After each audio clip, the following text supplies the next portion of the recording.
we almost weren't talking basketball after the Bucks boycotted Game 5, after the NBA canceled Wednesday night's games in the name of social justice. But yesterday, the players reached a decision to, in fact, resume the playoffs either today or Saturday.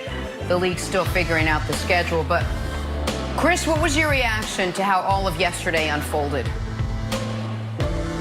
Well, obviously, the basketball fan in me, as in all of us, is excited that the games are going to be played. It's just been terrific basketball in the bubble. And so I'm happy about that, as I'm sure everybody else is. But I support the players in their decision to come back. And I dispute the notion that's out there that they got nothing accomplished because they're going to play, after a, 2, maybe 3-day boycott. I would say, number one, they put the owners, the commissioner, the corporate sponsors, and the networks on notice that we will go there, that the nuclear option of walking out is now on the table. And if we don't, going forward, if things don't change, we are willing to go here. And we saw what the ramifications could be, not just in the NBA, but this could spread to Major League Baseball and maybe even the granddaddy of them all, the NFL. And then you are talking about really being able to make some real change and throwing upheaval into the world of sports and even business. So I think that was achieved. Secondly, when you look at tangible possible results, the Milwaukee Bucks were on the phone with the Attorney General and Lieutenant Governor of Wisconsin.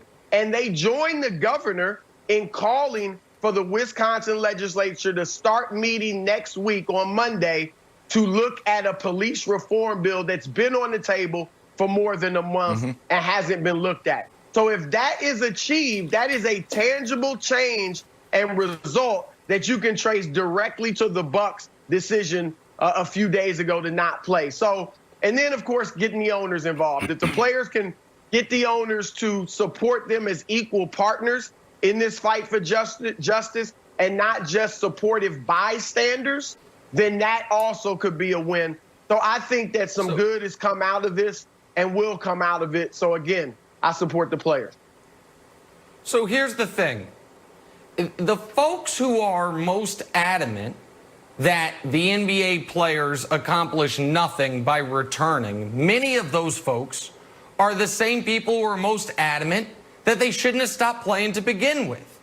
And so we can try to combat these folks with logic, with facts. Like, okay, the NBA players boycott. All of a sudden then, the Baltimore Ravens, one of the most powerful corporations in the state of Maryland, releases a statement that is calling for the arrest of Breonna Taylor's killers, calling for the end of qualified immunity. That didn't come out of thin air. That was the product of a light being shined even brighter on what's going on thanks to the players' boycott.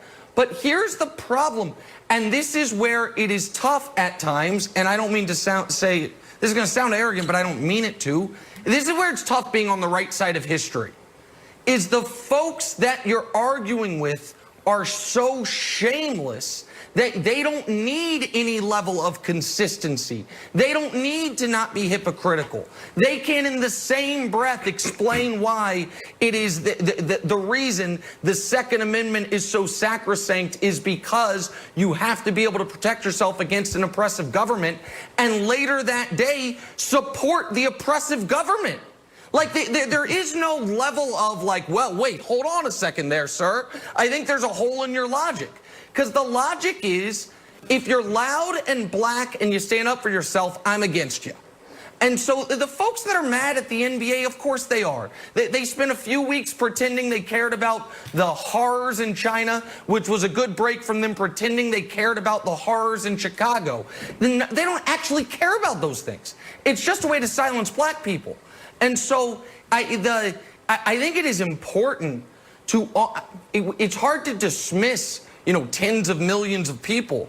But on this issue, I don't care what they think, because what they think is, what does LeBron think? I'm on the other side. LeBron's not going to play? They should play. Oh, he's coming back? Coward, why didn't you quit? It's all, and it's not just LeBron, just using him as an example. Right. And so I think that's what's happening here. And Brandon, I think a lot was accomplished simply by stories like the one you told yesterday, being out in the public eye and potentially moving some of the people that are somewhat in the middle on this issue. Yeah, I mean, I was relieved that the guys made the decision to go back. And the reason why is because of everything that's going on. Chris, sport and entertainment has always been an escape for us since day one. And now we're throwing our athletes to the forefront of this discussion and say, listen, it was your responsibility, but now it's your job.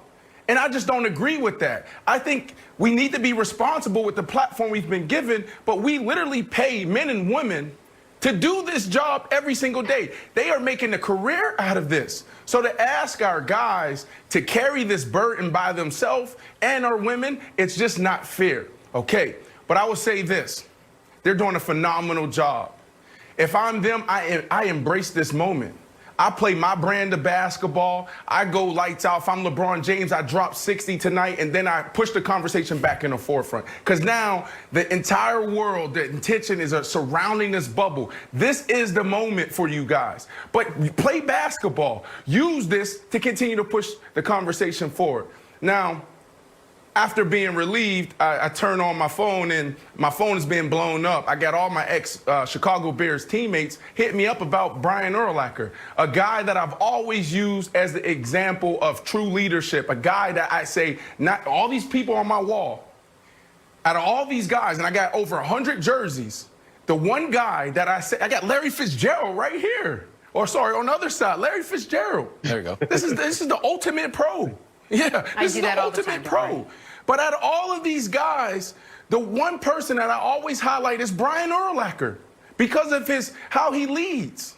And then this guy stands up and says something like that and divides us even more. And it made me go down this rabbit hole that I've never gone down before. I've never followed any negative blogs. I never even read any negative comments because it's a waste of time. Never done it. And then I'm reading the comments underneath him. I'm saying, who is entertaining this?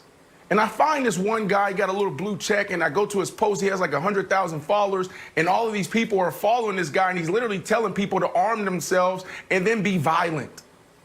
And then I see my neighbor. This is real. I see my neighbor like his post. I see ex-teammates like his post. And that was the scariest thing for me because I never realized that I'm living in the locker room with guys that feel this type of way. And that, to me, is why these guys walked away. Because they're probably reading these things every single day and understand the comments. So it's awesome that they're back, but I can only imagine the pressure that they may feel and the guilt for playing basketball while black people are being gunned down in the streets. This is a big moment for these guys. Embrace it, play your brand of basketball, and push the conversation forward. Kevin? Chris, I'm going to ask you to draw on your experience as a sideline reporter. I know you're on the front lines of Donald Sterling. And Doc's unique position as galvanizing that team post-Donald Sterling, and how you think, how he moves as we start to play basketball again with this shadow of the real world over us. Well, Doc is obviously one of the most respected people in the NBA, not just as a coach, but as a man. And that was clear yesterday when Chris Paul asked Doc to speak to the players. Now, we know that Chris and Doc had their issues as player and coach with the Clippers. And even the way Chris forced his way out of there and to Houston wasn't really great. But the fact that he asked Doc to speak to the players showed how much he respected Doc. Of course, Doc was there as a player like them. Doc has been a coach. Doc is obviously close with the owner, so he knows that side as well. And Doc is, in an had been in an interracial marriage, so he's dealt with racism on that front as well. So Doc is just a great asset to the league and the players, and they all respect him so much. And then his speech the other night, I mean, that moved everyone who really is interested in seeing change and positive change in this country. To see a man that accomplished, that strong, that powerful, who is the son of a police officer.